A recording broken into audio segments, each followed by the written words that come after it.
Ma in questo senso c'è stato un bando di qui a poche settimane fa dove si è parlato appunto di accoglienza che si avvalesse anche di strutture private come alberghi o appartamenti.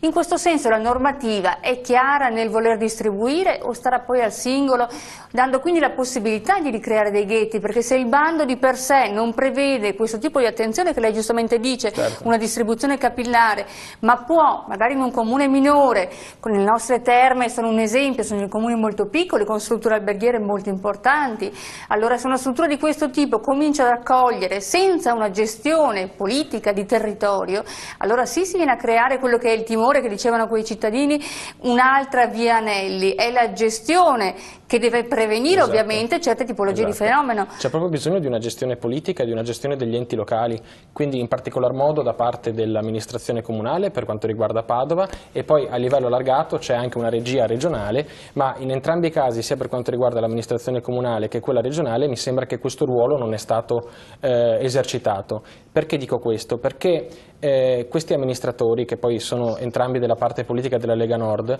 fanno una semplice lamentela rispetto a quello che è questo tipo di fenomeno e probabilmente interpretano anche un disagio che c'è tra i nostri concittadini e sarebbe sbagliato negarlo, però quello che gli si chiede è di trovare delle soluzioni e fare in modo che questo disagio possa andare scemando, proprio perché si trovano delle soluzioni concrete, aspettando che l'Europa faccia di più. Quello che invece noi denunciamo è che questo ruolo di regia non viene esercitato. 19 milioni ha preso Zaia per gestire questa emergenza.